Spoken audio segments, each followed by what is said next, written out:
Welcome to Washington Today on C-SPAN Radio for Friday, June 3rd, 2022. Labor Department says 390,000 jobs were created in the month of May. The unemployment rate stays at 3.9%. But with inflation still running high, President Joe Biden saying, "I know that in the face of today's good news, a lot of Americans remain anxious. There's no denying that high prices, particularly around gasoline and food, are a real problem for people. There's every reason for the American people to feel confident we will meet these challenges." On this program, we'll hear from the president and a Republican lawmaker and talk with a MarketWatch economics reporter. Ways to curb gun violence after a slew of mass shootings recently taking center stage when Congress returns to session next week. Former Trump White House advisor Peter Navarro indicted by a grand jury for criminal contempt of Congress for not complying with a subpoena from the House committee investigating the January 6th attack on the U.S. Capitol. This comes just days before the first prime-time hearing from the committee, scheduled for Thursday, June 9th, 8 p.m. Eastern. Live coverage on C-SPAN radio and television. And a defiant Ukrainian President Volodymyr Zelensky posting a video with his key advisors on the 100th day of the war against the invading Russian forces. Zelensky saying, "We have been defending Ukraine for 100 days already. Victory will be ours." From the Associated Press, U.S. employers added 390,000 jobs in May, extending a streak of solid hiring that has bolstered an economy under pressure from high inflation and rising interest rates. Last month's gain reflects a resilient job market that has so far shrugged off concerns that the economy will weaken in the coming months as the Federal Reserve steadily raises interest rates to fight inflation. Unemployment rate remained at 3.6%, just above a half-century low. All this reported from the Labor Department. President Joe Biden, in his home state of Delaware, speaking about the jobs report and about inflation. With today's excellent jobs report and unemployment remaining at near historic lows of 3.6%, I want to speak very about our economy and what we're doing to lower the cost for American families. I know that even with today's good news, a lot of Americans remain anxious, and I understand the feeling. I grew up in a family about 100 miles from here that where the price of gas went up, you felt it. It was a discussion at the kitchen table. And there's no denying that high prices, particularly around gasoline and food, are a real problem for people. But there's every reason for the American people to feel confident that we'll meet these challenges.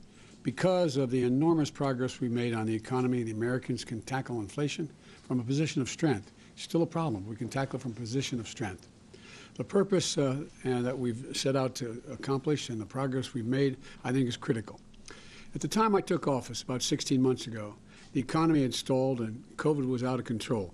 Today, thanks to the economic plan and the vaccination plan that my administration put in action, America has achieved the most robust recovery in modern history, just 2 years removed from the worst economic crisis since the Great Depression.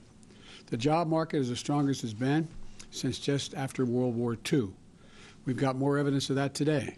We learned in May the economy 80,000 new jobs, bringing the total since I took office to 8.7 million new jobs, an all-time record. We learned that more Americans entered the labor force in May.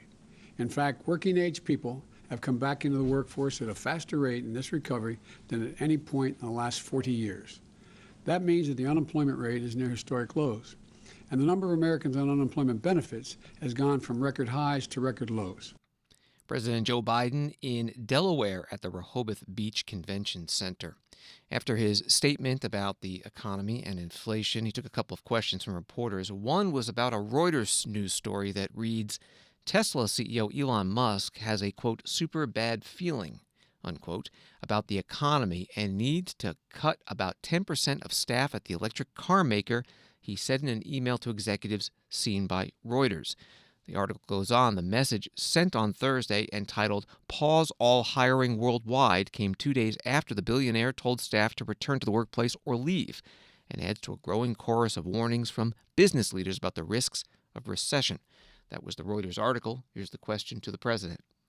Elon Musk has said that he has a super bad feeling about the U.S. economy. He's laying off 10%. What do you say to Elon Musk about his feeling about the economy? Jamie Dimon has said similar things. Well, let me tell you, while Elon Musk is talking about that, Ford is increasing their investment overwhelmingly. I think Ford is increasing the investment in building new electric vehicles, 6,000 new employees, union employees, I might add, in the Midwest.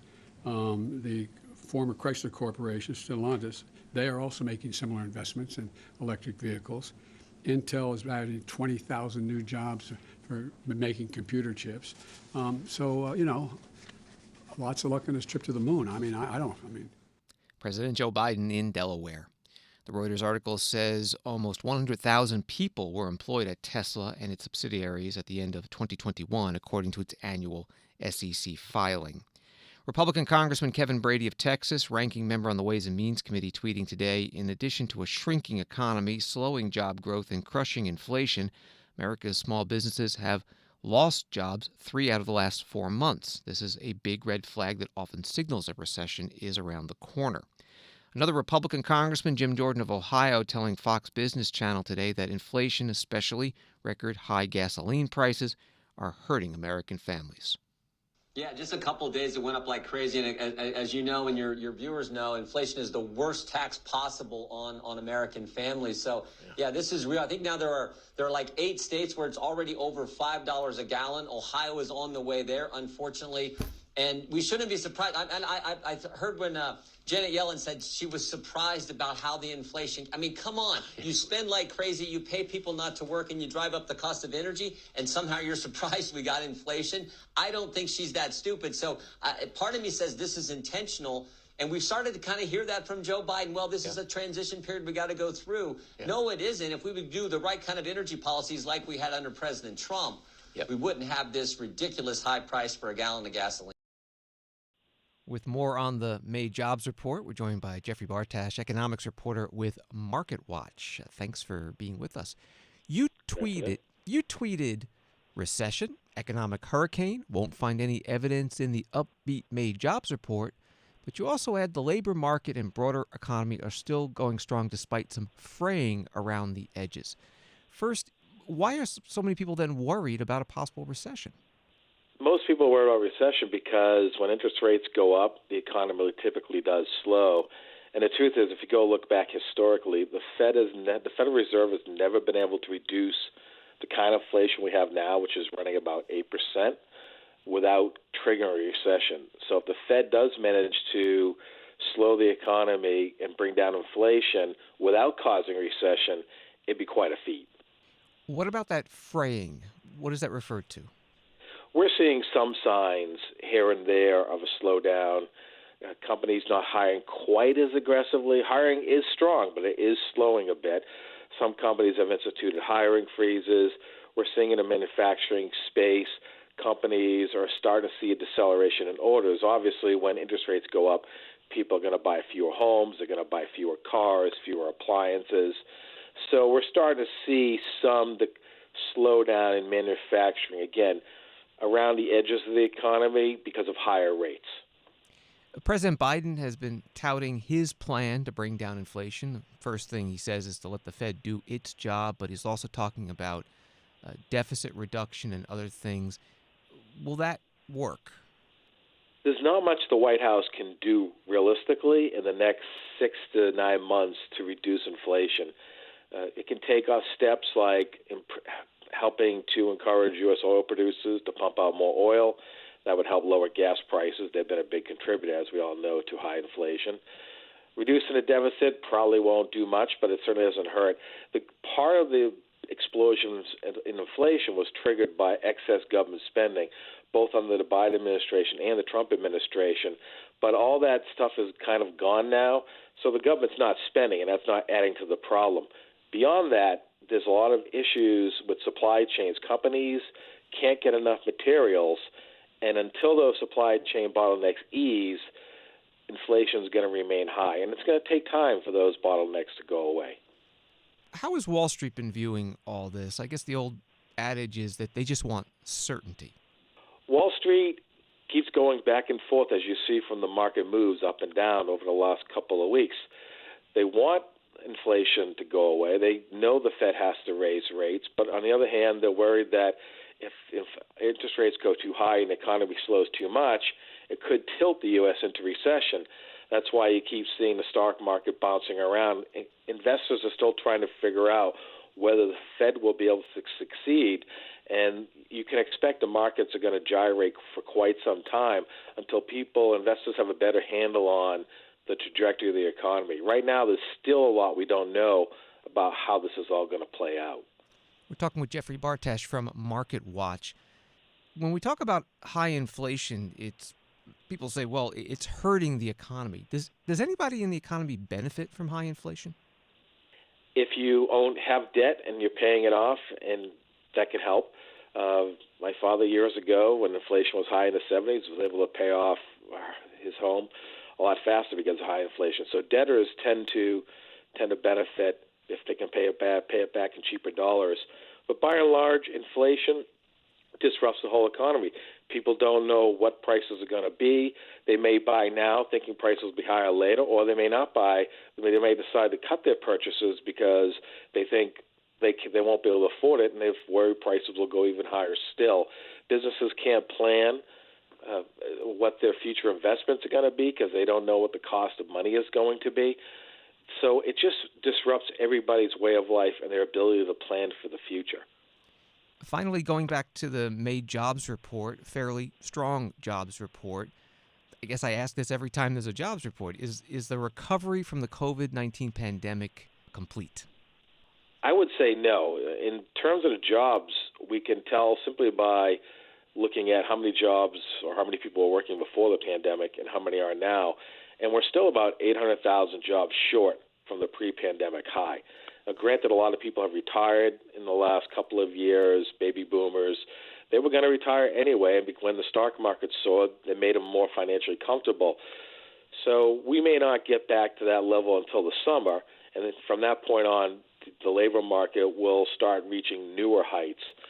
As to whether but if you look from aside from the labor market, is the economy recovered? Most of the data will pretty much say yes, that the economy is similar to where it was a few years ago. But there's a lot of ground the economy lost during the 2 years of the pandemic, and that's what's going to take longer time to get back to. We lost several years of economic growth because of the pandemic, and it may take several years before we recoup that. Jeffry Bartash is an economics reporter with MarketWatch. Find his story at marketwatch.com. And on Twitter, he's at jbartash. Thank you so much. Thank you, Michael. On Wall Street today, the Dow down 348, NASDAQ down 304, and S&P down 68. Vice President Kamala Harris speaking today at the 90th annual meeting of the U.S. Conference of Mayors, this year gathering in Reno, Nevada. Vice President talking about the economy and the jobs report, and also mentioning the American Rescue Plan, the $1.9 trillion spending plan passed during the COVID-19 pandemic. And because of our work together, since the President and I took office, we have seen record job creation, record declines in unemployment, and a record increase in labor participation.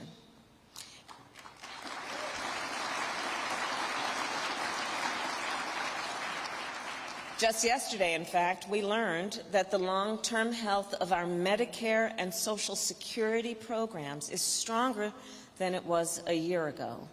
And, of course, the jobs report that came out today proves that we continue to move in the right direction.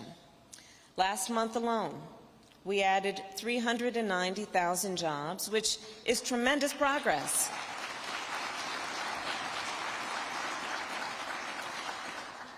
And happening as we see a shift from recovery to sustainable economic growth.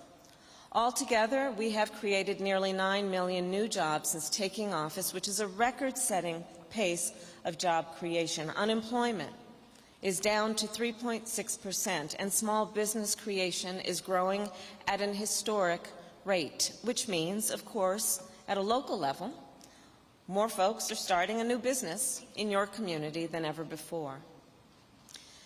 The backstory on this is that within our first month in office, many of you will remember the President and I asked you all to meet with us. And to meet with us in the White House, it was virtual, but it was a meeting in the White House. You were there. And we asked you There was a reason for that meeting and those meetings, because there were many. We asked you what you needed. Because, you see, as many of you know, the President and I, as I said, I did, and he also started at local government. So we know you all you've got your finger on the pulse. You're right there on the ground. So we knew you, our mayors, were some of the folks that could be most informative and helpful to us to ensure that we would do the right thing. And through those meetings, you told us exactly what it would take to help your communities get through the pandemic. The result of that, and that work together, that partnership, was the American Rescue Plan.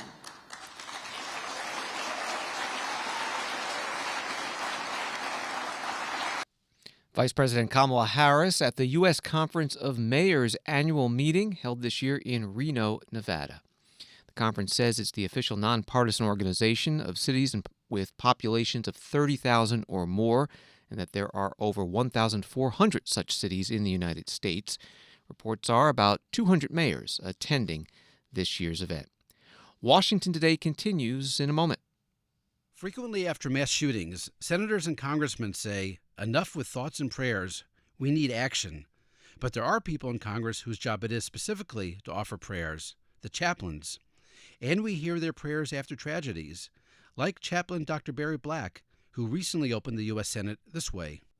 Lord, as we mourn the senseless tragedy at Robb Elementary School in Texas, guide us with your grace.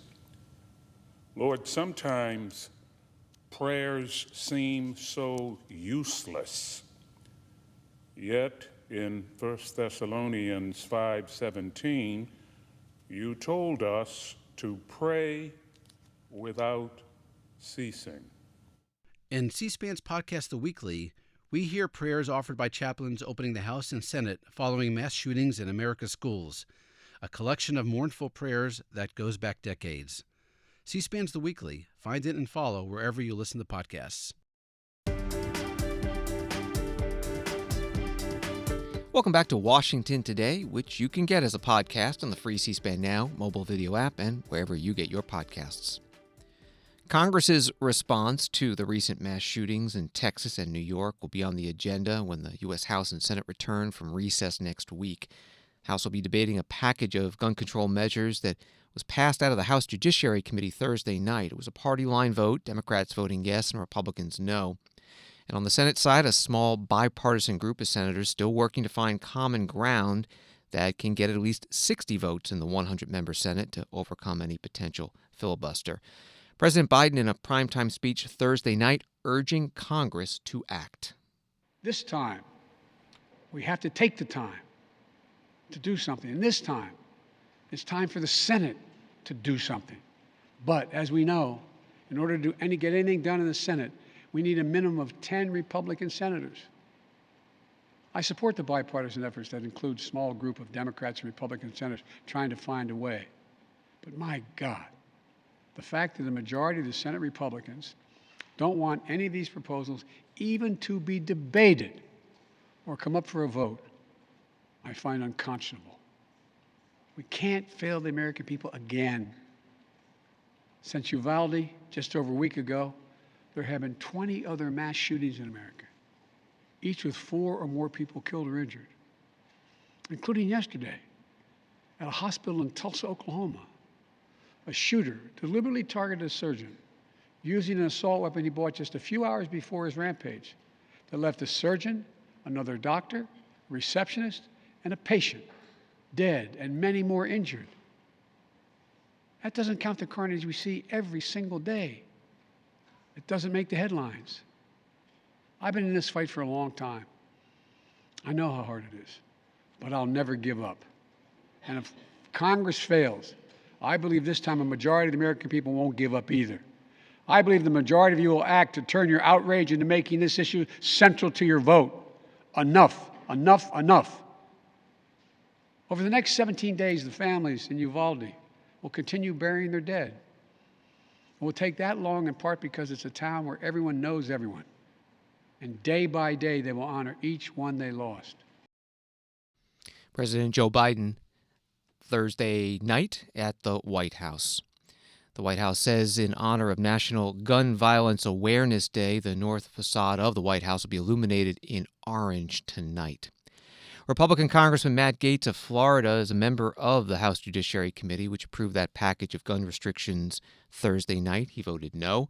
Those bills in that package include raising the age to purchase a semi-automatic weapon from 18 to 21, creating a new federal offense for importing, selling, or possessing large-capacity magazines, establishing new federal offenses for gun trafficking, setting private firearm storage requirements, and creating a new federal red flag court procedure, allowing federal courts to seize guns in emergency situations. Congressman Gaetz today speaking about the red flag laws while taping his podcast. Red flag laws, they do not afford anyone due process. And you can bet that they're going to be used against political opponents so that people can centralize power. Last week, Democrats were virtually calling all Republicans terrorists. So how long until their anti-gun tools are turned against those who speak ill of their masking policies, critical race theory, or other ideological mandates? So background checks. This is another issue constantly brought up by the anti-gun Democrats. You already heard Shaq's take on that earlier. It's important to also note we already have required background checks when purchasing firearms from any licensed dealer. And the truth is, most of these shooters from those horrendous mass school shootings that we all want to make less frequent, a lot of them would pass background checks anyway. There's no history of mental illness or domestic violence or felonies in a lot of their pasts in terms of something that would be documentable and sufficient to be able to trigger one of these background checks. If we go any further, we're not going to stop mass shooters. We're just going to be infringing on the liberties of law-abiding citizens. So now there are a few things we did get right with the law in Florida.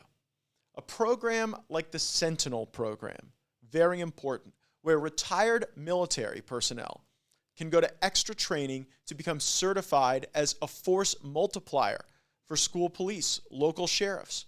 It would go a long way to protecting our schools, and there's no reason why an NRA certified teacher with a valid carry permit shouldn't be allowed to carry on school property.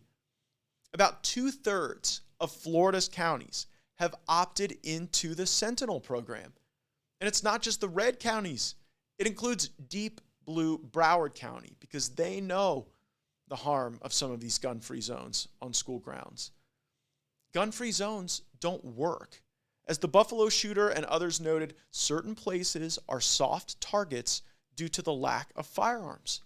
Congressman Matt Gaetz, Republican from Florida, taping his podcast live today. The podcast name is Firebrand.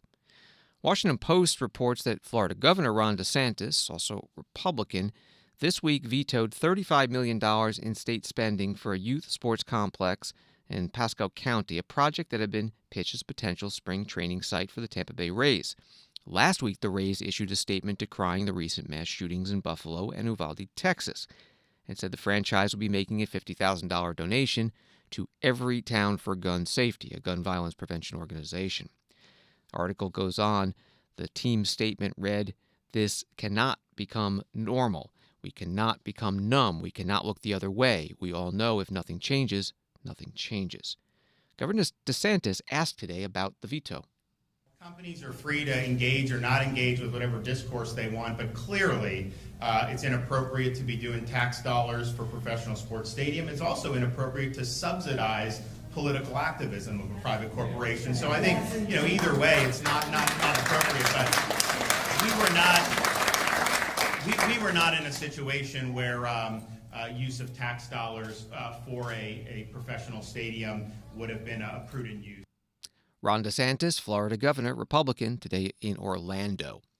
We learned in the past 24 hours that the first public hearing next week of the House Select Committee on the January 6th attack on the U.S. Capitol will be in prime time, Thursday, June 9th, 8 p.m. Eastern start. We'll have it live on C-SPAN Radio and C-SPAN Television in its entirety. Committee member Congressman Jamie Raskin, Democrat from Maryland, interviewed on Vanity Fair's Inside the Hive podcast with host Joe Hagan about what to expect. Are we going to be seeing it on network TV? Are they going to preempt regular programming to show some of this? Or where are we going to see it? Well, I don't know if all of those decisions have been finally made by the networks. But I do know that, we did our best to get them scheduled in such a way that they wouldn't conflict with other big things that we knew wouldn't be moved, like the NBA finals and stuff like that. Yeah. So I imagine that people will be able to watch them in real time, but also, of course, they will be available for people who can't see them at that time. And right. I'm hoping we'll have a package of them ready, and you can binge watch it on the weekend if you miss it during the week. Right. Well, what we are hoping to finally find out is more about what the committee has already described so much in the lead up to this. This has been many, many months. You guys have interviewed so many people. Some of it has leaked out. Some of you have discussed in public. But the operative words here are a criminal conspiracy. We hear this expression a lot. You've said previously in other interviews that there was a premeditated act to attack the Capitol, that the coup was premeditated, and that it emanated from the top, from Donald Trump himself. Can you describe what, in this case, a criminal conspiracy is? What does it mean that there was a criminal conspiracy on January 6th? Well, let me preface it by saying that we, of course, are not a group of criminal prosecutors or investigators. The role of the January 6th Select Committee on the January 6 attacks is to deliver a report to the American people and the Congress about what happened and what were the causes behind it and what we need to do to fortify our institutions going forward.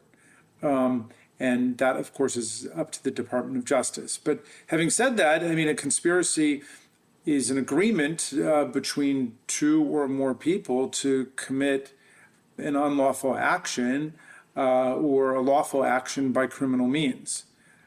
Congressman Jamie Raskin, Democrat from Maryland, a member of the House Select Committee on the January 6th attack on the Capitol, on today's podcast, Vanity Fair, Inside the Hive, with host Joe Hagan. Again, the first public hearing of the committee is June 9th, 8 p.m. Eastern start. We'll have it live on C-SPAN networks. We'll cover all of the hearings in their entirety on C-SPAN. The committee says that it will present previously unseen material documenting January 6th, receive witness testimony, preview additional hearings, and provide the American people a summary of its findings about the coordinated multi-step effort to overturn the results of the 2020 presidential election and prevent the transfer of power. This from CNN. A federal grand jury has indicted former Trump White House advisor Peter Navarro for contempt of Congress after he refused to cooperate in the House January 6th committee's investigation.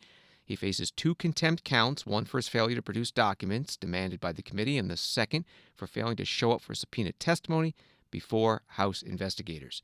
The indictment was returned Thursday, unsealed today, and Peter Navarro made his first court appearance today. He was arrested, and then after, he spoke to reporters outside. This committee is neither duly authorized nor properly constituted, meaning that it doesn't follow the rules of either the House itself or the committee's own authorizing resolution. I would refer you to the civil suit, but it's H-Res 8 and H-Res 1037. I am not the only one who has filed to question the validity of that kangaroo committee. Nancy Pelosi herself calls that committee unprecedented, and she's absolutely right. The second point, and by the way, my book, Taking Back Trump's America, I need everybody in America to buy that book on Amazon today. That is for 2 reasons. One is that's going to be my legal defense fund, because these people are coming at me hard. Number 2, that book is about why we need to take the House of Representatives back from the kangaroos on Capitol Hill. The second case part of the civil case is simply that over a 5-year period, Congress has weaponized the investigatory powers of Congress in a way which is unconstitutional. The people of America need to understand Congress has the right to investigate, but only for non-punitive legislative purposes. What that kangaroo committee is doing right now is investigating for punitive purposes. They're essentially acting as judge, jury, and executioner.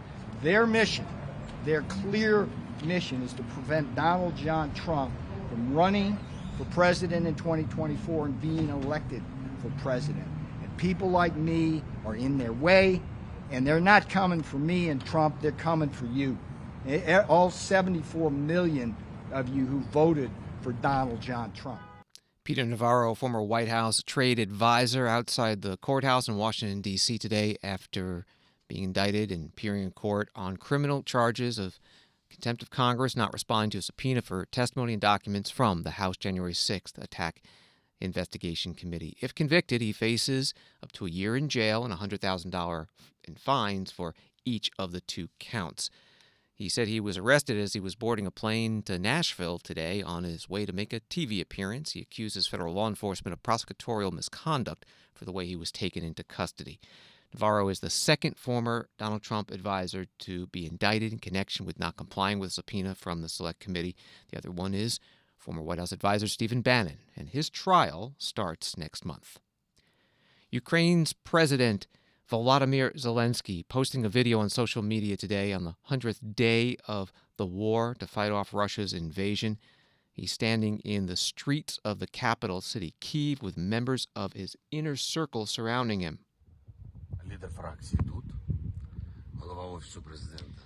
He says the leader of our parliamentary faction is here, the head of the president's office is here, Ukraine's prime minister is here, presidential advisor is here, the president is here, Ukraine's armed forces are here.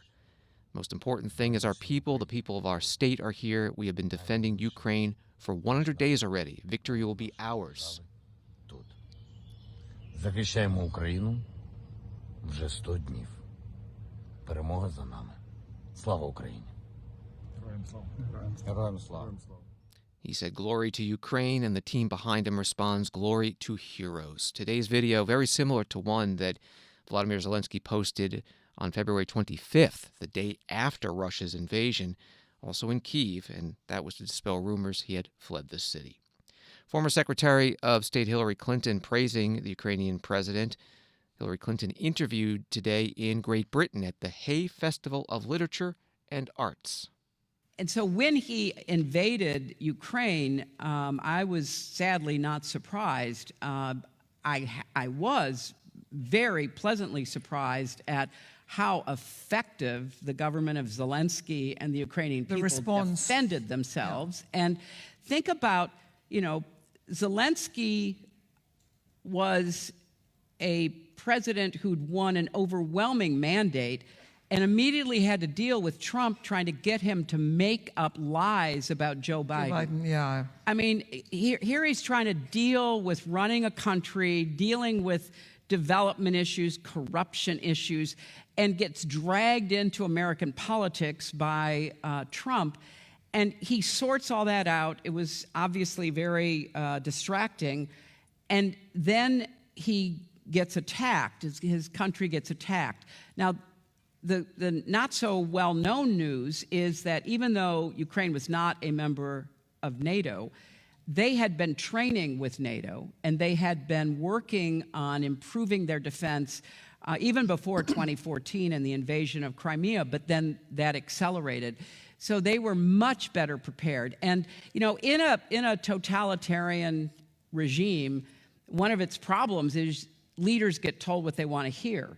So Putin was told that he could get to Kyiv in 3 days. And he could install a puppet government, and he could basically control Ukraine. That's what he was told, and turned out to be, thankfully, wrong.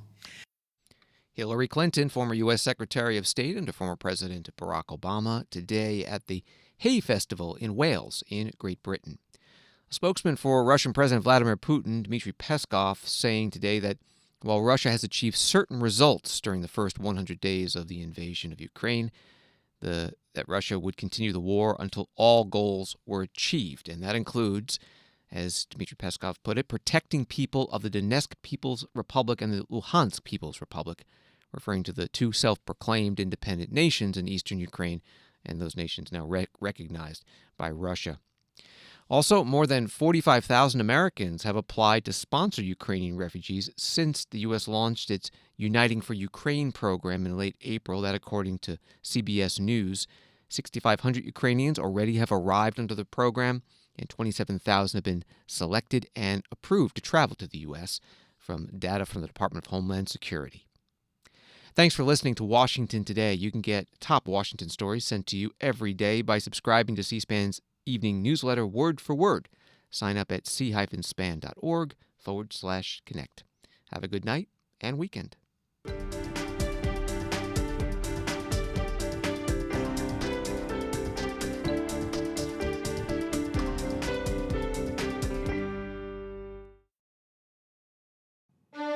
C-SPAN's Washington Journal. Every day we're taking your calls, live, on the air, on the news of the day.